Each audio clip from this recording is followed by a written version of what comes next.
Hey, je suis Matt de Matt sur Mars et bienvenue pour ce nouvel épisode de Quoi de neuf à Boca. Aujourd'hui, on va voir l'actu autour des prototypes de Starship et de Super Heavy, mais également l'actualité autour du site. Comme d'habitude, avant que cette vidéo commence, je vous invite à vous abonner dès maintenant à cette chaîne YouTube pour ne rater aucune vidéo sur le spatial avec un grand S. Nous commençons cette vidéo en beauté avec B4, ce booster qui propulsera le Starship S20 ou le Ship 20 est désormais complet. En effet, les équipes de SpaceX ont terminé l'assemblage du réservoir de méthane et celui d'oxygène liquide la semaine dernière. On a eu le droit d'ailleurs à une petite photo du dôme de poussée de B4, merci Elon, ce qui nous donne une belle photo où on voit une tuyauterie plutôt imposante nous rappelant le N1 soviétique. Par la suite, une équipe s'est chargée d'empiler le réservoir de dioxygène sur le réservoir de méthane pour souder les deux réservoirs formant le corps principal de B4. Ensuite, nous avons eu le droit à l'installation des ailettes en gris ou grid fins, qui est en gros un système de contrôle destiné à l'atterrissage.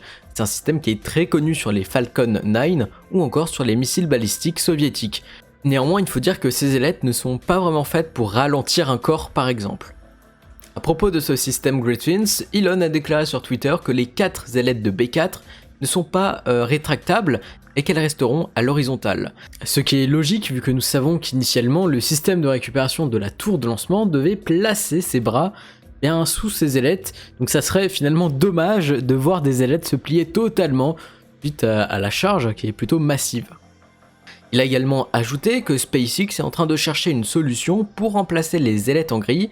Et selon SpaceX, il faudrait un système générant beaucoup plus de traînées sur la phase de descente, tout en offrant la même manœuvrabilité que les ailettes en grille. En soi, avec beaucoup plus de traînées, un booster aura besoin de moins d'énergie pour un atterrissage, car le nouveau système ralentirait beaucoup plus un booster. Du moins, il faut trouver ce système. En somme, ce dispositif pourrait augmenter la capacité d'emport du lanceur. En tout cas, la seule piste possible, c'est de voir des aérofreins se rapprochant de la New Shepard de Blue Origin, qui peut être une solution plutôt efficace. Comme vu tout à l'heure, les ailettes resteront à l'horizontale sur B4, mais ne vous inquiétez pas, la traînée supplémentaire ne perturbera pas le décollage pendant cette phase d'ascension, vu que la charge à bord de S20 sera très légère. En tout cas, les 29 moteurs ont été installés en 24 heures et B4 rejoindra le site de lancement cette semaine, donc peut-être ce mardi ou peut-être mercredi voire jeudi. L'objectif de son arrivée sur le site sera d'abord d'effectuer des essais, et plus précisément une longue batterie d'essais. Du côté de S20, le nose-cone a été assemblé à la section renforcée, ce qui forme la coiffe du Ship 20. En regardant cette coiffe, on observe que la toile en fibre de céramique a été installée d'une manière peu rigoureuse. On remarque qu'elle est chiffonnée ou encore froissée, ce qui peut nous indiquer que l'installation de cette toile sur la coiffe est plus complexe que prévu. Contrairement à l'installation classique sur une section, ici il n'utilise pas des pièces massives de toile, mais plus des petits morceaux, vu que nous sommes sur une forme se rapprochant d'un cône. Donc ils ont besoin de petits morceaux pour être plus agiles sur l'installation.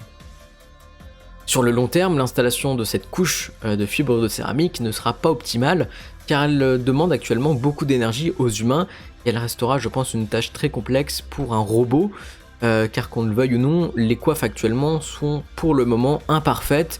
Il y a des pocs, des trous, bref, des irrégularités, donc pour le moment c'est pas top, mais normalement ça devrait s'améliorer, mais en soi cette installation en petits morceaux n'est pas vraiment optimale. Néanmoins, il est possible que SpaceX opte dans le futur pour une toile en forme de coque qui sera beaucoup plus simple à installer dans la logique. Sinon, petit rappel, en fait cette toile en fibre de céramique est une enveloppe qui résiste à une température de plus de 1200 degrés, donc c'est un élément important pour former le bouclier thermique. Sachant que cette toile permet aussi d'accrocher, grâce à des petits pics, les tuiles thermiques. D'ailleurs, en parlant des tuiles thermiques, des tuiles ont été placées récemment, mais malheureusement, encore une fois, l'installation de ces tuiles sur cette partie du Starship est très complexe. On remarque que des tuiles sont déjà endommagées, voire cassées, et on comprend vite que cette tâche redondante sera accomplie par des robots dans le futur, du moins si SpaceX souhaite suivre les ambitions de son PDG. Alors que l'installation des ailerons supérieurs est en cours, l'installation des ailerons inférieurs et l'intégration de la coiffe devraient voir le jour cette semaine ou la semaine prochaine pour se diriger vers un assemblage final de S20. Sinon, Elon a annoncé qu'à l'intérieur de la coiffe de S20, une meule de fromage serait installée pour le vol. Ce qui est plutôt intéressant, c'est que ce témoin finalement permettrait peut-être de savoir si oui ou non la température est acceptable lors de la rentrée à bord. Alors c'est un témoin visuel, mais il y aura bien sûr normalement plusieurs capteurs de température à l'intérieur. Mais bien sûr, il est vrai que dans le futur, d'autres systèmes seront à bord pour le contrôle de la température par exemple. Et petit détail, bien entendu, cette meule ne sera pas déployée en orbite. En ce qui concerne la ferme d'ergols du pad orbital A, le GSE-5 a été transporté puis placé sur un socle. Comme d'habitude, un GSE est une citerne d'ergols. Sinon, il y a plusieurs semaines, certains GSE devaient être démantelés, et on a vu qu'un démantèlement pour le GSE-4 a été effectué, mais en ce qui concerne aujourd'hui le GSE 1, 2 et 3, SpaceX a modifié ses citernes, et normalement, si les changements sont bons et efficaces, ces GSE ne devraient pas passer par la case démantèlement.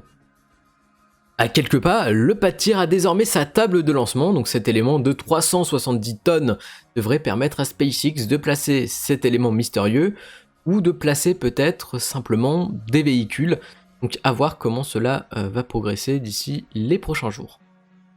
En tout cas, la tour de lancement a toutes ses sections et actuellement on voit qu'un travail est en cours sur les treuils et les systèmes de poulies pour préparer l'installation des bras de récupération.